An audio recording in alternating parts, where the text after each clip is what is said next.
3 years ago, I had just had my fifth child. My fifth, okay?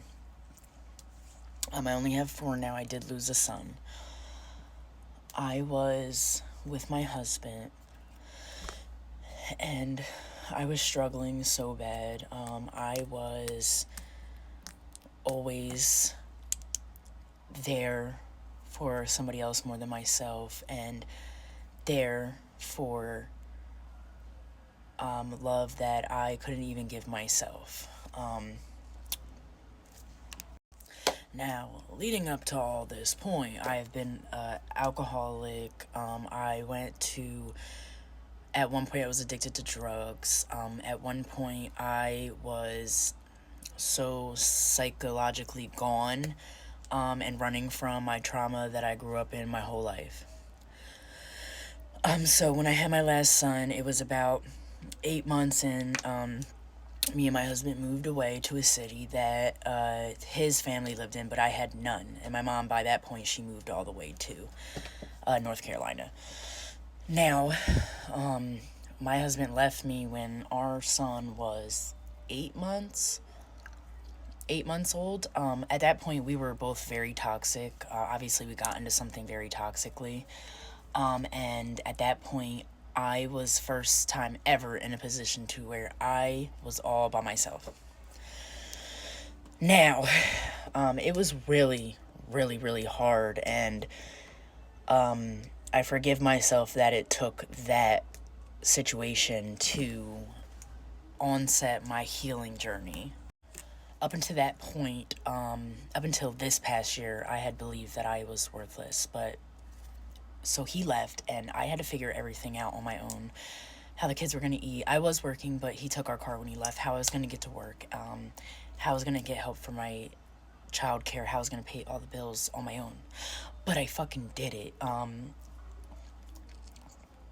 It took me, I'd say, a year and a half to finally get to a place to where I could leave alcohol alone altogether. I didn't keep continuously drinking, but I would fall and have to restart my sobriety date here and there. And during that whole time, I endlessly worked on myself with a therapist, with a sponsor, until last year, July 14th, is when I decided that I don't know, I just decided I wanted better for myself, and I healed just enough to start to know I deserved better for myself. Fast forward to now, in 2 days, I have a year of sobriety. Not only that, I studied the whole year. I taught myself my GED. Up until that point, it felt like I was stupid and I couldn't accomplish anything worthwhile.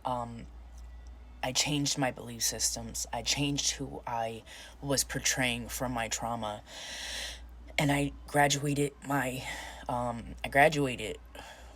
GED school. I got my diploma. I just applied for college, and I realized that I am going to school for psychology and science of psych and LPC, whatever it's called on the site. I do this to say that don't give up on yourself. I am a completely different person than I was 3 years ago. And up until 30, I've lived in so much pain, and I thought it wasn't possible. I thought I was stupid. I thought I couldn't accomplish nothing. I thought I wasn't going nowhere. But now I'm working towards being a psychologist for other people to help them truly pick themselves and believe in themselves. I've worked dead-end jobs my whole life because of just what I didn't truly know what my brain was capable of, because I believed the belief systems that I was given for so long, and it kept me stuck. But here I am, a whole new person, a whole new life. I've got college going on. I got my diploma. I'm going to start a new job helping people, and I'm writing a book, and I'm working on my music, and I'm creating products that are going to help people. And I just want to let you know, I share this to tell you, you are capable. If you can take what I can tell you from right here, is that I was a fucking mess. And now I'm here and I'm able to tell you, like, it is possible for you. And this is why I'm going into the line of work I'm going into. This is why I'm going into the line of school I'm going into. So that way I can better explain it and better put my life's work around it, because I have purpose in this, because I was so lost and I thought I was going to be stuck forever. But it doesn't have to be that way. Y'all have a good night.